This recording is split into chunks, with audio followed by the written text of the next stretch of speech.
Good morning, children. Welcome back to today's online session of Class 7 English. This is your Srinivas, English teacher from DAV High School. Hope you are all fine in your respective places.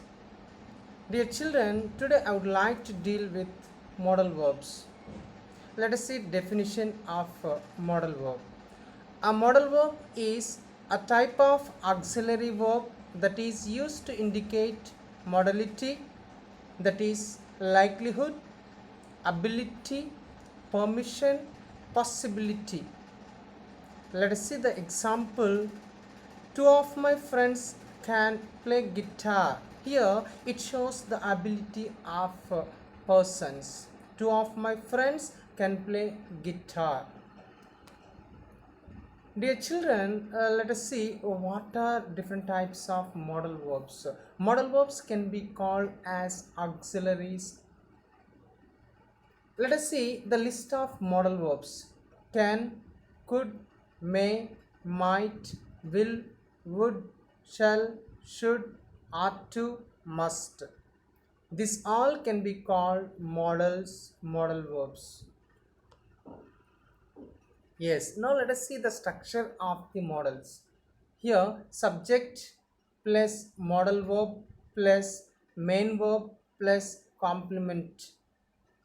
For example, I must go to sleep. We can go to sleep. They can go to sleep. You should drink some water. He may eat some food. She will do some exercise. It may eat some food. Dear children, we should use the basic form or infinitive of the main verb. We should use the basic form or infinitive of the main verbs after the modal verbs.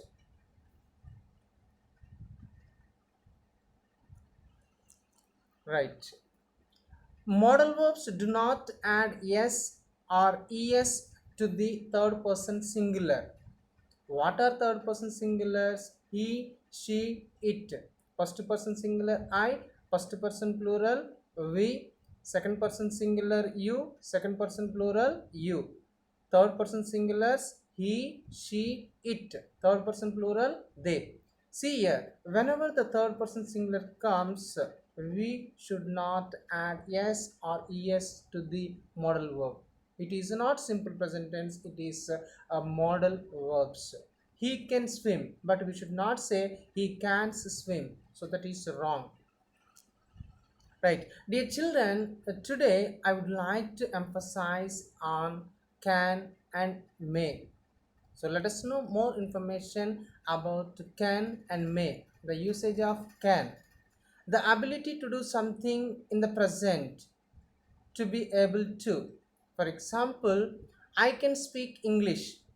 So if you want to say in impossibility, I can't speak English. Understand? If you want to say negative, we can say I can't speak English. Second one, the permission to do something in the present, to be allowed to. Can I go to cinema? See here, it indicates permission. Can I go to the cinema? Next one here, third one, request. Can you wait a moment, please? It shows request. Offer. I can lend you my car till tomorrow. Here it shows offer. Suggestion. Can we visit grandma at the weekend? It shows suggestion. Possibility. For example, it can get very hot in Arizona. It shows possibility. Dear children, can is used to take or give permission in an informal way. Right, now let us see may. The usage of may. Here, possibility. It shows possibility. For example, it may rain today. It indicates possibility. Permission to do something in the present. Substitute form, to be allowed to. For example, may I go Nemo, it indicates permission. Next one, polite suggestion. May I help you? It indicates polite suggestion. May I help you? Dear children, may is used to take or give permission in a formal way. Can is used to take a give permission in an informal way. Here may is used to take or give permission in a formal way. Right now, let us see the textbook item which is given at the end of the first lesson in vocabulary and grammar. Second Roman, read the following sentence from your lesson and notice the underlined word. May I stay with you? The underlined word may is a helping verb. Already we discussed in the earlier slides, may is a helping verb as well as it is a modal verb. It is used to take or give permission in a formal way, but can is used to take or give permission in an informal way. For example, can I leave this place? So it indicates taking permission. The underlined modal verb is can. You can go now. Here it indicates giving permission. Next one, may. May has another use also. It is used to express possibility. For example, it may rain today. Dear children, now let us do some exercises which are given in the textbook. So let me do the first one. The rest of the exercises you have to do. Read the following sentences and say what they mean. Choose the right answer from the choices given. May I come in, sir? A. Giving permission. B. Taking permission. C. Expressing possibility. Dear children, which one is the correct answer? Yes, B is the correct answer. What is the correct answer here? B is the correct answer. Dear children, which one is the correct answer? B is the correct answer. Right. Now, let us see second one. Rewrite the following sentences as directed. First one, the boy seems to cry if you do not buy an ice cream for him. Here it shows or it indicates, it expresses this using may. Understand? So here in the place of seems to, we have to use may. Dear children, we need to rewrite the sentence by using may. Understand? Right. For example, the first one is done for you. The rest of the sentences you have to do in your own. The answer is the boy may cry if you do not buy an ice cream for him. Here just you need to do one thing, a very easy thing, that is in the place of seems to you can use may. That's enough. Understand? Right. Let me tell you once again. The boy may cry if you do not buy an ice cream for him. In the similar manner, you can do the rest of the questions. Second one, you can use my camera if you need. Give permission using may. So, dear children, please try to answer the below questions. Now, let us see the verb wish. The verb wish is followed by an unreal past tense. When we want to talk about situations in the present that we are not happy about and we cannot change, here this is all about imagination. Understand, here it is all about unreal past. Yes, now let us see the textbook item, third Roman. Read the following sentence from your lesson. Yes, the town mouse used uttered one sentence. I wish there was an air conditioned coach. Here, wish after we should use past form. There was. It indicates we have to use past form. Understand? Wish plus past. The above sentence express unreal past. Understand? We use wish plus subject plus past tense to express unreal past. This sentence means I am sorry there is no air conditioned coach. Understand what does it indicate? So what does it convey? I wish there was an air conditioned coach. The structure of the wish plus subject plus past tense plus object. Here the sentence it conveys the meaning like this: I am sorry there is no air conditioned coach. Dear children, let us see one more textual item. Now express the wishes of the people mentioned below using unreal past as we discussed earlier. Wish plus subject plus past tense. The first one is done for you. Sindhu has missed her school bus. She has to go to school urgently. She wishes to have a car. How would Sindhu express her wish? Yes, we can say like this by using subject plus wish plus subject plus past plus simple past verb plus object. I wish I had a car. It indicates, it shows Sindhu wishes to have a car. It is unreal past. Second one, Anita wants to abolish the system of exams. She wishes to be the Prime Minister. How would Anita express her wish? Dear children, I hope you understood the usage of wish.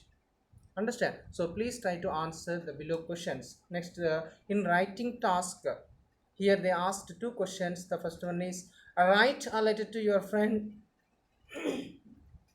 Write a letter to your friend inviting him or her to your village to spend summer holidays. Write about your family and the places where you will take him or her. So here, write a letter to your friend. Second one, imagine you are the town mouse or country mouse and write a description of your visit.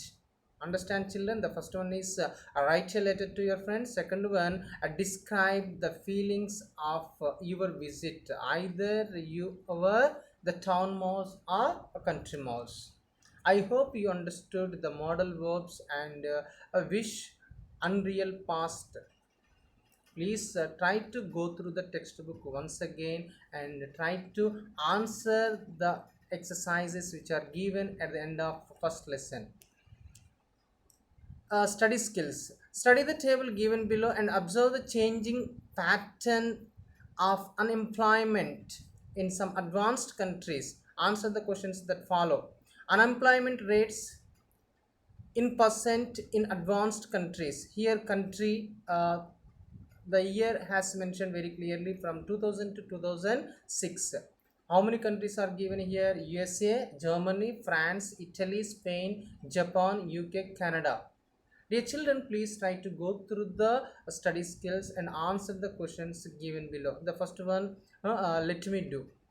Yes, how many countries are compared in the given table? Yes, 8. The answer is 8 countries are compared in the given table.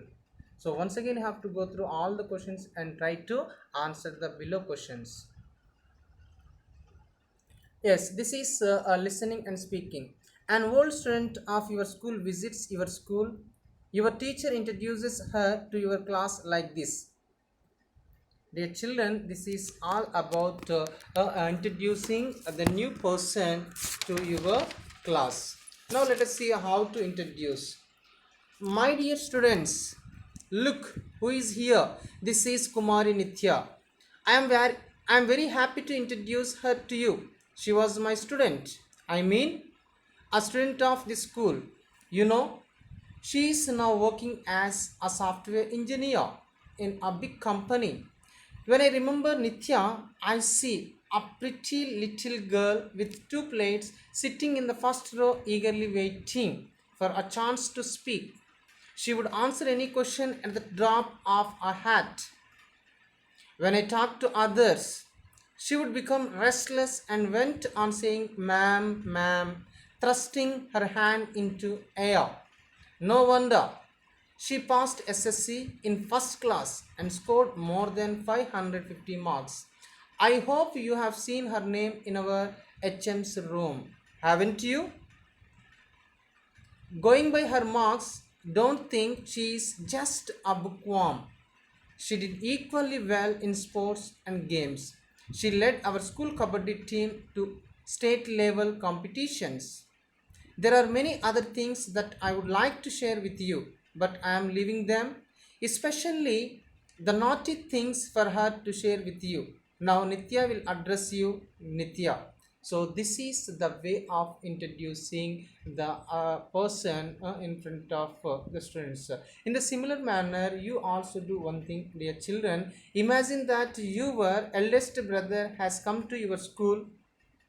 Introduce him to your class and your teachers. So here we came to know how to introduce the person to our classmates. The teacher has introduced Nitya to the students. In the similar manner, you also imagine that your eldest daughter has come to your school.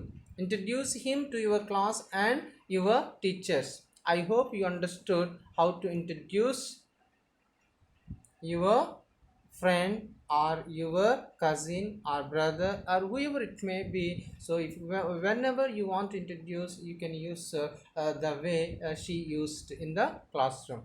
I hope you understood. Dear children, once again you have to go through the textbook thoroughly and try to understand the grammar topics which are given at the end of the first lesson.